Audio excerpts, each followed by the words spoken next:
Hey there, baseball fans. I'm Ben, and I'm back opening more packs of baseball cards from 30 years ago or so. Today I've got a nice random selection of cards here from different manufacturers in different years within that period. So let's get started. Once again, I'm always looking for my faves. Sean Dunston, Ryan Sandberg, Nolan Ryan, Mark Grace, and then any Hall of Famers, and one person where we're like, whatever happened to that guy? Well, we'll learn a little bit more about what happened to him after baseball. So this is 1989 Donruss. This one's a little stuck to the back here, but I'm sure that's not too bad because not a whole lot of valuable cards in here. I do really like this design, though, this set in this year. Way better than 1988 Donruss. It's kind of a minimalist design. Good, some Diamond Kings in there. Whatever happened to Chris Sabo? I wonder, maybe he'll be right in our first one we pull out. I call him the inventor of rec specs, even though I know he wasn't. But he is the guy I'm most associated with them. Him and Kareem Abdul-Jabbar in the basketball world. There's an Ozzie Smith. We'll put that aside. Oh, and a George Brett. I always liked that picture of George Brett. And a Dave Winfield. Whoa, we are off to a blazing fast start here. Mookie Wilson. So really good pack of cards there. I'll take it. Moving on to 1992 Score. Series 1, and I always liked 91 Score, even though they're not valuable at all, but 92 Score is kind of the same thing. Definitely very 90s by kind of like, almost like that the basketball Skybox series where they're clearly manipulating the photos, but they're really just trying to take it to a more striking visual look here, which I think is cool. There's a Larry Walker, we'll put that aside. Darren Fletcher, Kevin Seitzer. Like that picture. So not a whole lot going on there, but enough. One of my favorite sets of the era, 1991 Studio. And this is Donruss entering that premium space outside of Leaf and really getting into more about the players as men instead of just baseball players. And I just love the black and white portraiture here. And as a kid, because the internet didn't exist, I loved learning about them as people. So his hero is Dale Murphy. John Smoltz right there, so we'll put John Smoltz aside. Shane Mack with posing for the camera. I love that. Nice. Don Mattingly getting a little coy there with no mustache. Donnie Baseball putting him aside. Barry Larkin, very nice picture there. Put him aside. And again, because it's a smaller set, you tend to get a lot of pretty decent cards in each one. So Lou Whitaker, another great addition. So really good set and good pack there. Same year, 1991 Donruss. It's hard to, this is series 2, the green ones. It's hard to believe these even came from the same company when you see, those studio cards compared to, this one's really wax melted on there.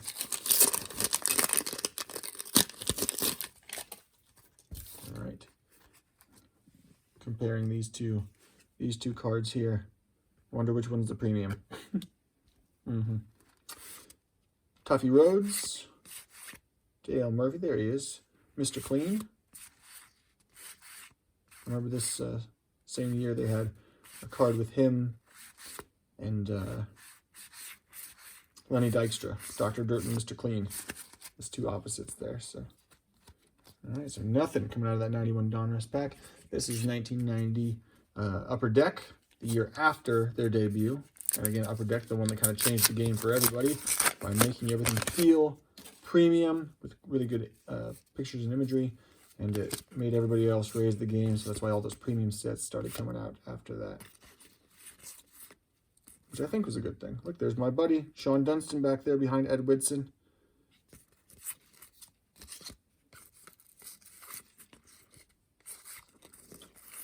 I really used to like, I just saw that Rich Yett picture.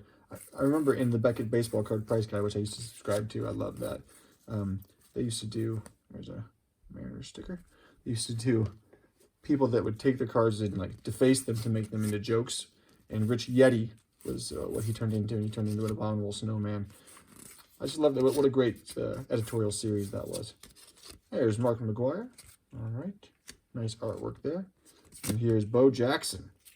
Always a fan favorite. So there's our 1990 Upper Deck. We're going to stay in 1990 and go to Fleer.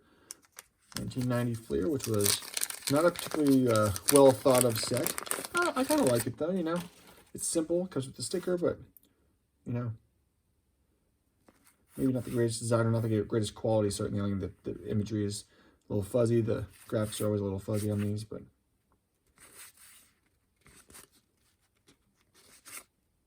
you know, I try not to talk down about it. I enjoy opening them. But this pack is not endearing. And that is Cal Ripken Jr., Player of the Decade. We'll take that one. That's something at least. All right, moving right along. Backwards to, I think this is 1988 Fleer. You know, 88 Fleer, 90 Fleer kind of are very similar to me because of the kind of white overall look and feel of them. I'm not really sure what this design is all about. It's just odd, if you ask me.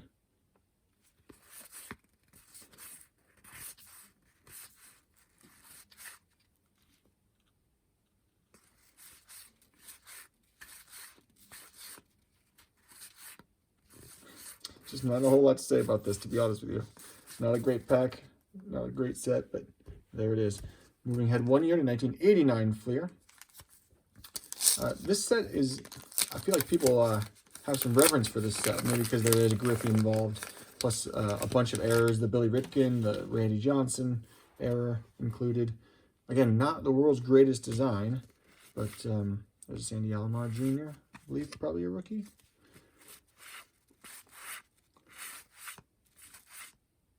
But can you imagine if we pulled out of here one of those rare error cards?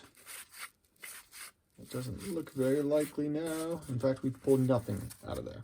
So that's been sitting there for 30 years on the shelf, waiting for that moment, and nothing's there. And on to 1990 Bowman, which is the second year back after like a 40-year absence. Bowman is a Topps company, so they are allowed to put gum in the cards. I'm not eating that. It's 31 years old. And it did stain the card, which is awesome. This set was always so hard to read the people's names. I thought that was so funny. One thing I did like about it is that these sweepstakes cards, they decided to put artwork on them and making them look like old school cards. So that's a Don Mattingly. I'll put that aside. That might be worth hanging on to. There's Oil Can Boyd. And that's it. There's an Eddie Murray. Really not a whole lot to write home about in these packs, so got a handful of them. Donnie Baseball, Cal Ripken, Bo Jackson, Mark McGwire, Barry Larkin, Don Mattingly, John Smoltz, Larry Walker, Dave Winfield, George Brett, and Ozzie Smith. But now, we're going to learn whatever happened to Chris Sabo. Clearly he had quite a few years, throwback to a gritty old-time ball player of 2 and 3 generations ago. Plays with the intensity of Ty Cobb, much the way his manager Pete Rose did. So he was the National League Rookie of the Year in 89, or in 88, I should say. So let's, he was an all-star. So let's see whatever happened to Chris Sabo.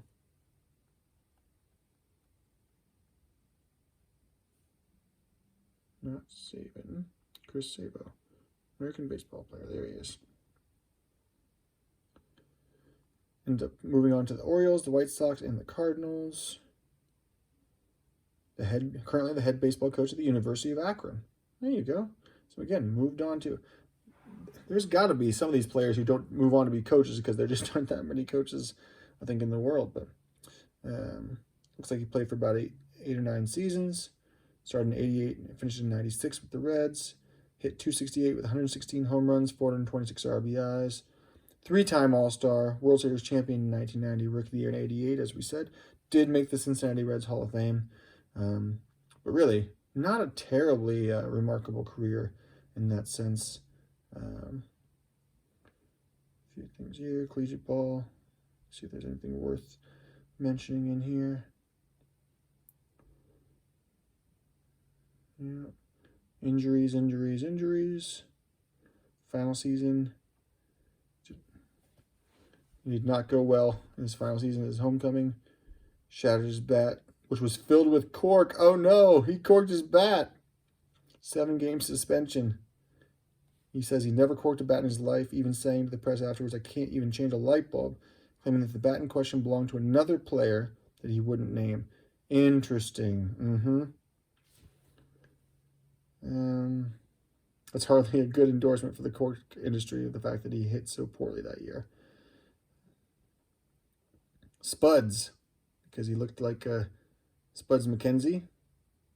And again, head baseball coach there. So let's see if there's anything in his personal life. Got a family. Induction in the Reds Hall of Fame. Coaching. Avid golfer.